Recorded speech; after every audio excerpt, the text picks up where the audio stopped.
Well, good morning. It's nice to be here in Arizona. A little bit cold, but those are weather. The project that I'm working on is effectively to build a decision support tool to allow transportation and land use planners, government departments, to make better decisions around transportation and the interplay of transportation with land use. And a key aspect of our work is around livability. So what makes a suburb a nice place to live? So it's not just transportation, although that's a key component. It's also about access to restaurants and shops, schools in the area, hospitals, the living urban density, green spaces, beaches. We've got nice beaches in Australia if you want to come and visit. And we've been building an agent-based model, so representing individual people with software objects to get a better understanding of the feedbacks between livability, location, people's location choice of where to live, and their transportation choices. So at a high level, we've broken it down into those three areas. So people are making their travel mode choice based on the weather, based on pricing, based on travel times and travel congestion. And as they go to work and they pick a car one day and they experience high congestion, they may of course make a different choice the next day, use the bus or the train. And as well as that, travel times and traffic congestion are just one of the many factors that we're considering as part of livability, so people's perceptions of whether the area is nice or not. And then based on that, they then also make location choices. And the agents are making their location choices at various key life points. So in our model we have endogenously represented birth, death, marriage and divorce, having kids. And at some of those critical life phases, the agents will make decisions about where to live, as well as if they get a new job, or sometimes they might just randomly choose to move to represent just general movement around. So this is the study area. I might just sort of show you the Google Map version so you can see what's going on. So this is part of Sydney here. There's the downtown area of the business district up there. And if you look about there, there's Sydney Harbour Bridge, Sydney Opera House is there. And our study area is actually not the business district, it's a nearby area called Randwick, which is along the coast there, so it sort of extends up there and across to there. As well as this area called Green Square, which consists of a few of the areas in there. Randwick is sort of low to medium residential area, fairly well established. In future, there may be increases in population there, so that's one aspect. As well as at the moment, it's very much around the private vehicle and buses, and they're looking at options to put light rail into the area. The other area, which is that one there, is currently undergoing a transition from being low to medium commercial through to a medium residential area. And there's actually a train, one of the train lines going through there and then through the airport. So there's a number of different transportation options, different urban densities. There's things like the beaches there and there, Fiji and Bondi, which have an effect on the house prices in the streets that are very close by to those sorts of areas. And so there's a lot of interesting dynamics around the use of land there, as well as the transportation.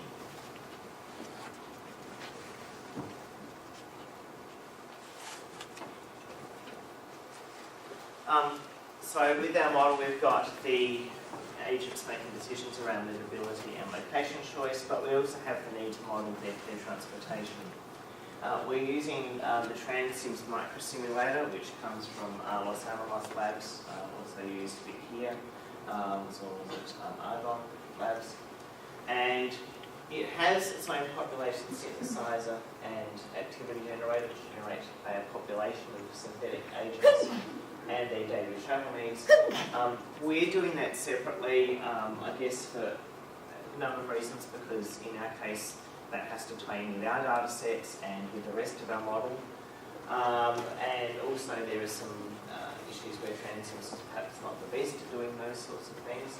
So we're effectively just using the route planner, which is, so we feed in that the agents want to go from A to B, and the route planner figures out how they're going to get there. And then the micro simulator, which is things like cars changing lanes, turning, those sorts of details. The outputs that we feed in a list of basically the vehicles, where they're starting from, where they're going to, and the time they're starting at. And then the outputs, the actual travel time taken, and based on that, the agents can make new decisions about their activities, and there's some feedbacks through the system there, as well as the congestion, the traffic congestion in the area, which is, as we discussed, fed back through the visibility module of the agent's decision making.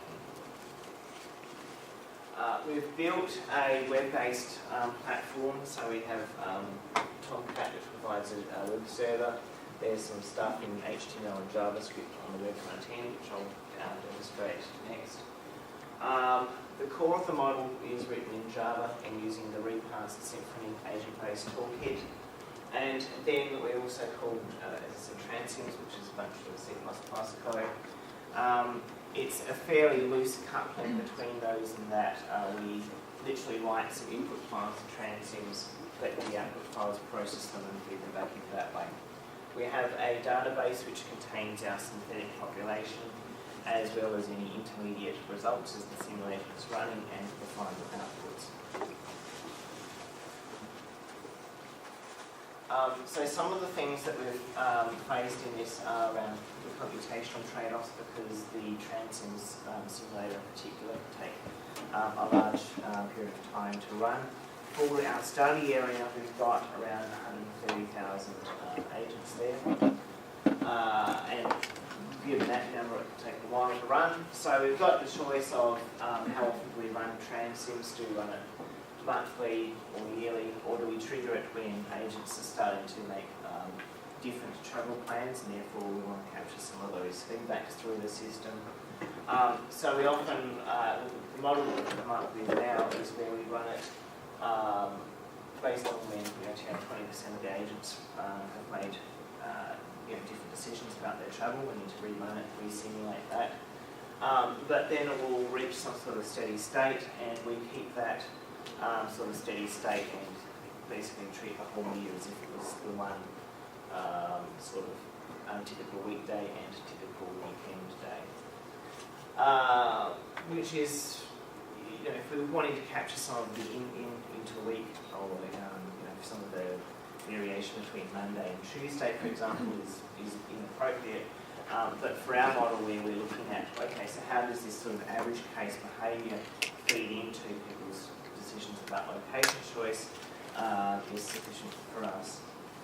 So I've done a lot of research looking at variables like the number of agents, how often to make decisions about location, and about how often to run Transims. And you can see for the baseline case, and this is where we're running for 20 years of simulated time, it can actually take several days to run, which is a large amount of time. Our client, which is the State Department of Transport, is more interested in, let's maybe having it run over a daily period.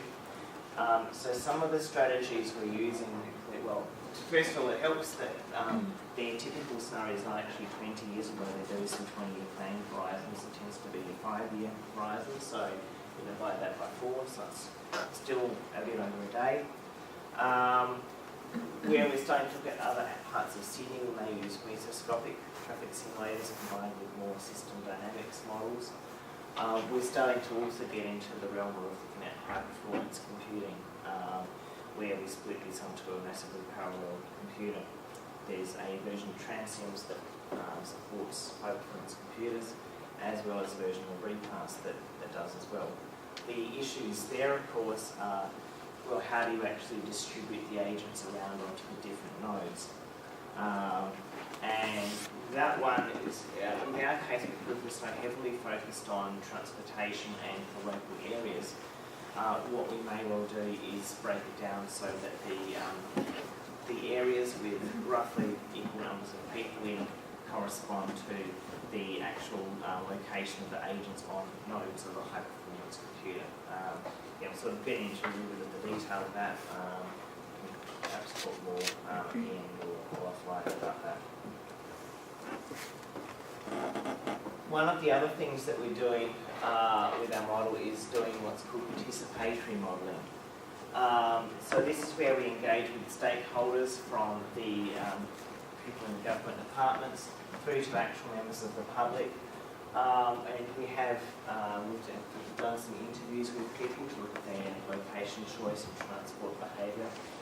And then we can build those behaviours back into our model. There's also sort of interactive open and closed loop, which is where people are actually engaging with the model. They're putting in scenarios, they're looking at the agent behaviour, and providing feedback on the model, saying, the agents in this model, they're all moving to this area, but I wouldn't move to that area because it's, got a high crime rate or etc. So we can gain insight through the way people interact with the model to actually put those behaviours back in the model. What we'll do now is show you first of all the overall model interface that we've built. Again, it's a web-based system, and so there's this display data tab looking at the base scenario. So we can look at our travel zones, which are the areas of interest, population density, household density, colour coded there. There's the road network that we've got in, the bus network, that's all the bus routes, as well as individual bus routes that we can look at on there. We've also used a similar sort of interface for actually defining scenarios. So we can come in here, click on a street, and create a new street that runs off of that street. Run through there. And we're gradually building this up so you can do other things like putting bus routes in on top of the road network layer, put light rail in. We've still got a bit of work to do to actually do some editing of the population. So we've got our synthetic population of agents there. We'd like to be able to use a graphical interface like this to click on an area, change the number of households in the area. Got this one, which is setting some of the global parameters, the number of days to simulate, that sort of thing. This tab here, which is all about running it, and then this final tab, which is about displaying the output. Things like the streets which are getting congested with traffic, as well as the livability. This data here is just some dummy data. We're still, as you see, developing some of the agent behaviours that sit behind it.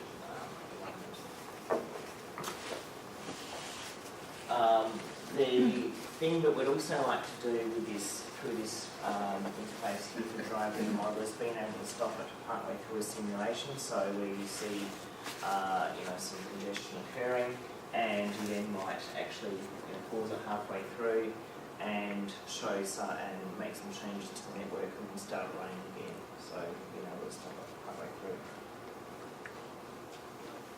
So that's, I guess, more about sort of driving the model, editing the networks and data that goes into the model. Where we're going into the participatory modelling is actually having these 3D representations of the actual streets that are there. And we're working on taking the model outputs in terms of traffic and actually having it run around on the network. You see it's Australian, so we've got a roundabout and left-hand drive, so I'm a bit backwards.